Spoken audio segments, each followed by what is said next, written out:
जुलैचा पहिला आठवडा आता संपत आलाय आणि मराठवाड्यामधली मुख्य धरण क्षेत्रामध्ये समाधानकारक पाऊस अजूनही झालेला नाहीये। त्यामुळे इथल्या धरणांमधील पाणीसाठ्यात अपेक्षेप्रमाणे वाढ झालेली नसल्यामुळे मराठवाड्यामध्ये सध्या चिंतेचं वातावरण आहे। मराठवाड्यातल्या लघु प्रकल्पांमध्ये तर केवळ 14% पाणीसाठा शिल्लक राहिला। मंगळवारी नांदूर मध्यमेश्वर प्रकल्पातून 21,000 क्युसेक पाण्याचा विसर्ग सुरू झाला। त्यानंतर यामध्ये घट होत संध्याकाळी 15,000 क्युसेक विसर्ग करण्यात आला। त्यामुळे बुधवारी संध्याकाळी हे पाणी जायकवाडीमध्ये पोहोचणार असल्यामुळे जायकवाडीच्या पाणीसाठ्यात साधारण 1% वाढ होण्याची शक्यता आहे। जायकवाडी धरणात सध्या अवघा 28% इतका पाणीसाठा आहे। त्या धरणाहून आढावा घेतला आमचे प्रतिनिधी विशाल करोळे यांनी।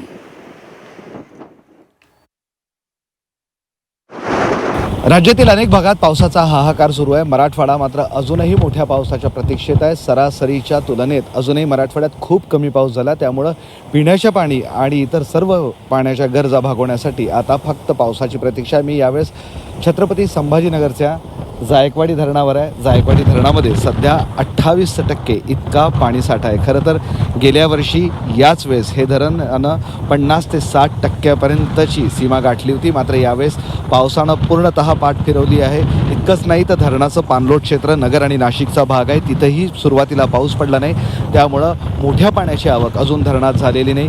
किरकोळ पाण्याची आवक सुरू आहे। त्यामुळं अतिशय कमी प्रमाणात धरणाच्या पाणीसाठ्यात वाढ झालेली आहे। सध्या 28% इतका पाणीसाठा आहे। हे पाणी पिण्यासाठी राखीव आहे, उद्योगासाठी राखीव आहे, शेतीसाठी आता पाणी देण्यात येणार नाही। जर धरणाची पाणी पातळी 50%च्या वर गेली तरच हे पाणी शेतीसाठी देण्यात येईल। त्यामुळे तुर्तास हे राखीव पाणी छत्रपती संभाजीनगर, जालना, परभणीचा काही भाग या सगळ्यांसाठी राखून ठेवण्यात आलेला आहे। जर मोठा पाऊस आला तर धरणाच्या पाणी पातळीत वाढ होईल आणि त्यामुळं ही जे लावलेले निर्बंध आहे ते दूर होतील। खरं तर गेल्या वर्षी जायकवाडी धरणाचे दरवाजे विक्रमी 40 दिवसांपेक्षा जास्त काळ सुरू होते। मराठवाड्यात मोठा पाऊस झाला होता आणि धरण पूर्ण क्षमतेनं भरलेलं होतं। गोदावरी नदीला पूर आलेला होता।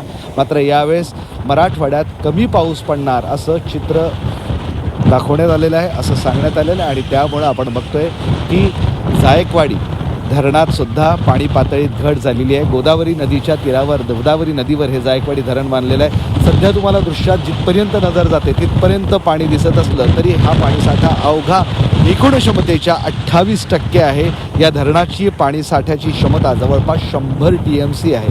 त्यामुळं मराठवाड्याला अजून मोठ्या पावसाची प्रतीक्षा आहे। पाऊस येईल, धरणाच्या पाणीसाठ्यात वाढ होतील आणि त्यानंतर लावलेले सगळे निर्बंध दूर होतील हीच अपेक्षा आहे। व्हिडिओ जर्नलिस्ट मोहम्मद तौफिकसह मी विशाल करोळे, झी मीडिया, जायकवाडी धरण, पैठण।